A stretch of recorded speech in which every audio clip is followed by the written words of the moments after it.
ஓம் சாய்ராம்.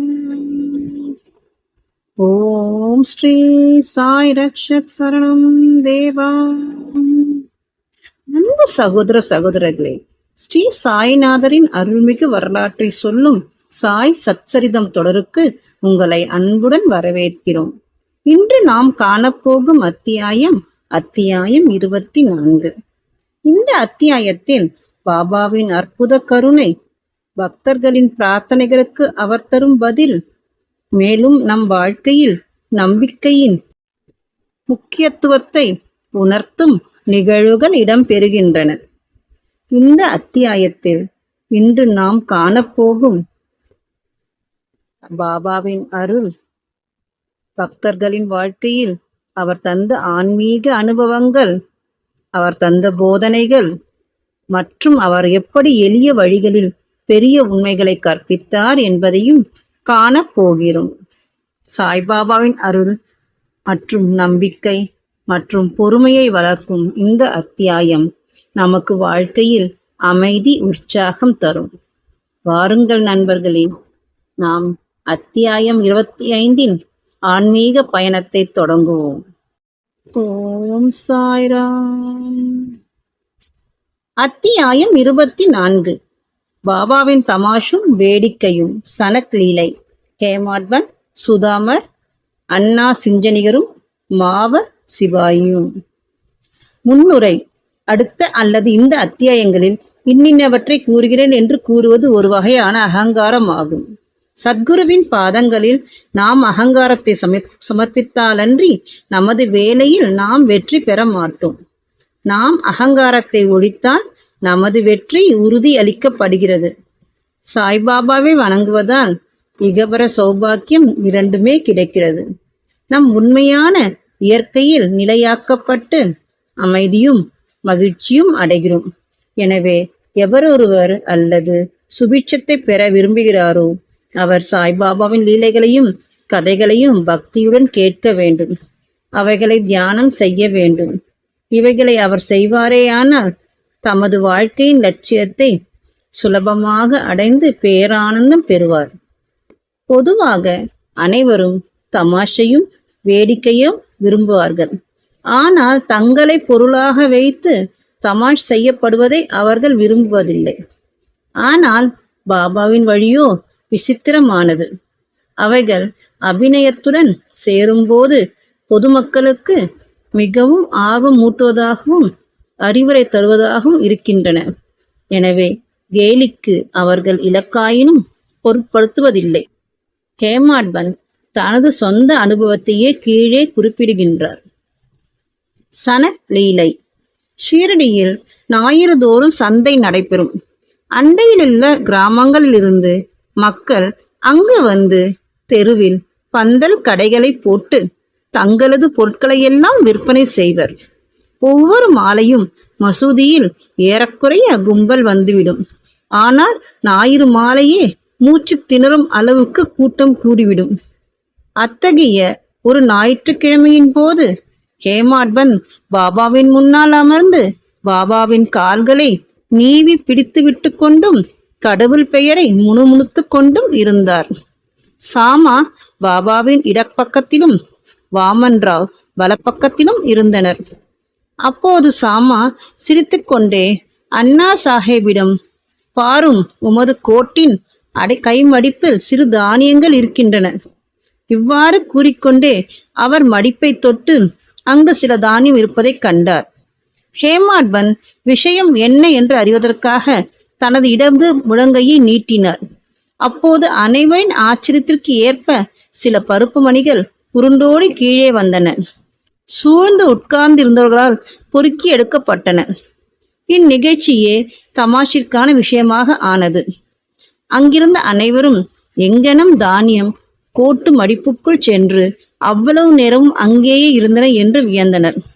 ஹேமாட்பந்துக்கும் அவைகள் எந்த வழி நுழைந்து அவ்வளவு நேரம் அங்கேயே இருந்திருக்கின்றன என்று யூகிக்க இயலவில்லை. ஒருவரும் இவ்விஷயத்தில் திருப்தியான பதிலை அளிக்க இயலாத இவ்வினோதத்தை பற்றி அதிசயித்துக் கொண்டு இருக்கையில் பாபா கூறினார், இந்த ஆளுக்கு, அதாவது அண்ணா சாஹிப், தனியாக தின்னும் பழக்கம் இருக்கிறது. இன்றைக்கு சந்தை நாளாகையால் பருப்பு மணிகளை அசை போட்டு கொண்டே வந்தார்.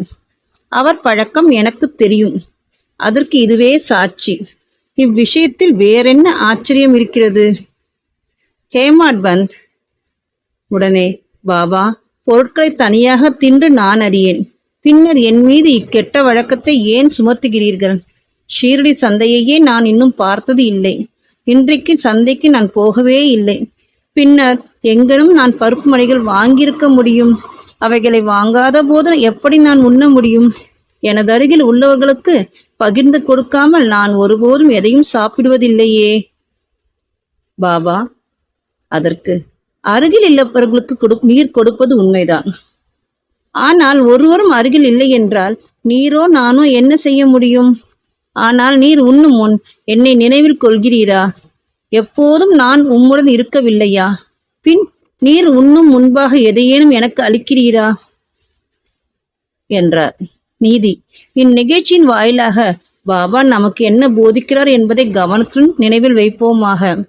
புலன்கள் தரும் தேவைகளை அடையும் முன்னதாகவே மனமும் அறிவும் அவைகளின் பலன்களை அனுபவித்து விடுகின்றன என பாபா அறிவுறுத்தியுள்ளார். முதலில் பாபாவை நினை. அதுவே உன் மனதில் நிலை கொண்டுள்ள அவருக்கு நிவேதனம் செய்யும் முறையாகிறது. புலன்கள் முதலியன தங்கள் தேவைகளை அடையாமல் இருக்க இயலாது. ஆனால் அவைகள் முதலில் குருவுக்கு சமர்ப்பிக்கப்பட்டால் அவைகளின் மீதுள்ள பற்று இயற்கையாகவே மறைந்து விடுகிறது. விதமாக ஆசை, கோபம், வெறுப்பு முதலியவை பற்றி நமது எல்லா எண்ணங்களும் முதலில் குருவிடம் சமர்ப்பிக்கப்பட்டு அவரை நோக்கி செலுத்தும் பயிற்சியானது அளிக்கப்பட்டால் எல்லாவித எண்ணங்களையும் நீ களைவதற்கு கடவுள் உதவி செய்வார். பொருட்களை அனுபவிக்கும் முன் பாபா அருகிலோ அல்லது அங்கிருப்பதாகவோ நினைத்து கொண்டால் அப்பொருள் அவர் அனுபவிக்கத்தக்கதா அல்லவா என்ற கேள்வி உடனே எழும். பின் அனுபவிக்கத்தகாதவை எல்லாம் நம்மால் ஒதுக்கப்பட்டு நமது தீய பண்புகள் அல்லது செயல்கள் நம்மை விட்டு மறைகின்றன. நமது பண்பும் வளர்கிறது. பின்னர் குருவிடம் உள்ள அன்பு வளர்ந்து தூய ஞானம் துளிர்கின்றது. இந்த ஞானம் வளரும் போது நான், எனது என்ற எண்ணம் அழிந்து நமது அறிவு ஆன்ம உணர்வுடன் கலக்கிறது. பின்னர் நாம் பேரின்பத்தையும் திருப்தியையும் பெறுகிறோம். குருவுக்கும் கடவுளுக்கும் வேதமில்லை. அவர்களுள் வேதம் காண்பவன் கடவுளை எவ்விடத்தும் காண்பதில்லை. எனவே வேத மனப்பான்மையை ஒழித்து குருவையும் கடவுளையும் ஒன்றாக கருத வேண்டும். எனவே என்ன மாறுபாடுகளை நீக்கி குருவை கடவுளாக வழிபட வேண்டும். இவ்வாறு நமது குருவுக்கு பணிவிடை செய்தோமானால் கடவுள் நிச்சயம் மகிழ்வடைந்து நமது மனத்தை தூய்மைப்படுத்தி நம்மை நாமே அறியும் உணர்வை அளிக்கிறார்.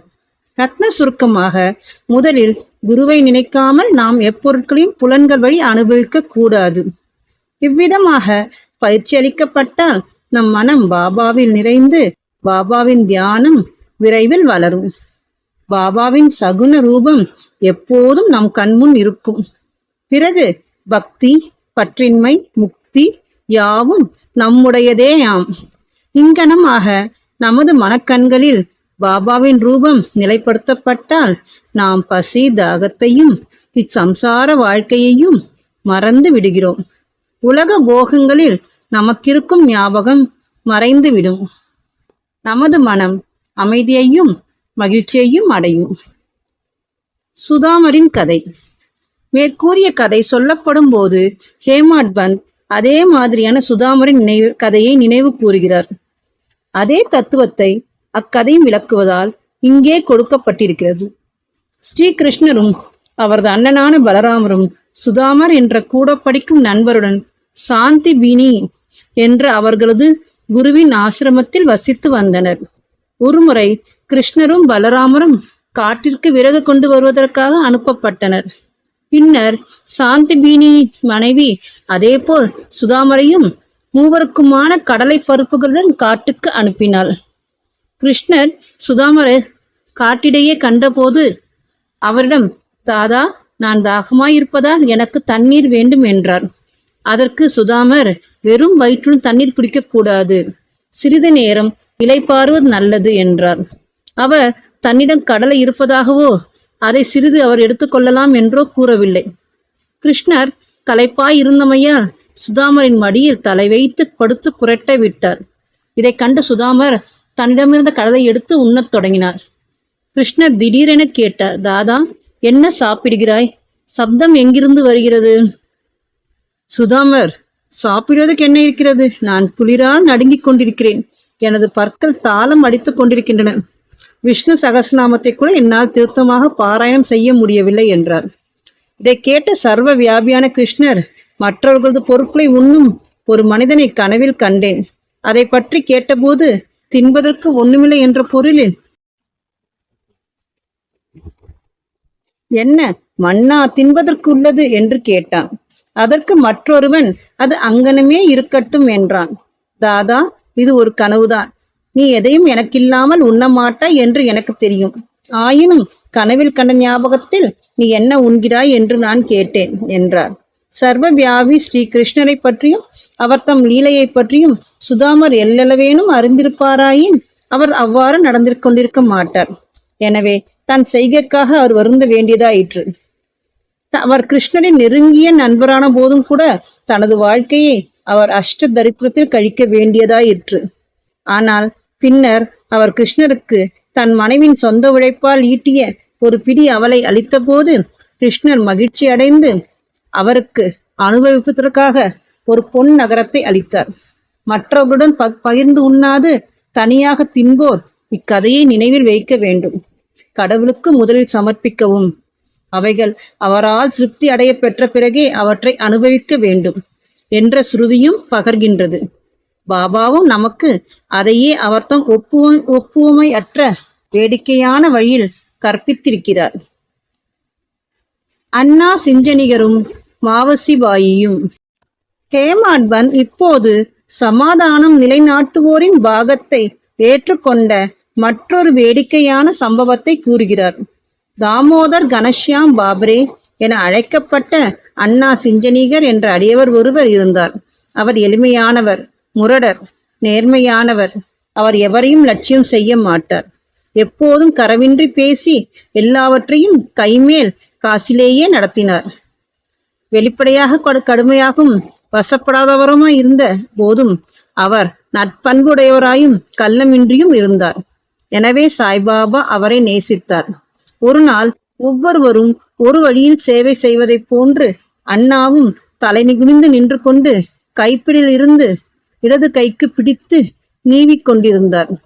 அம்மா என்று பாபாவாலும் மாவசிபாயி என்று பிறராலும் அழைக்கப்பட்ட கிழ விதவையான வேணுபாயி கௌஜல்கி வலது புறத்தில் அவளுக்கே உரிய விதத்தில் சேவை செய்தாள். மாவசிபாயி தூய உள்ளத்துடன் கூடிய முதியவள்.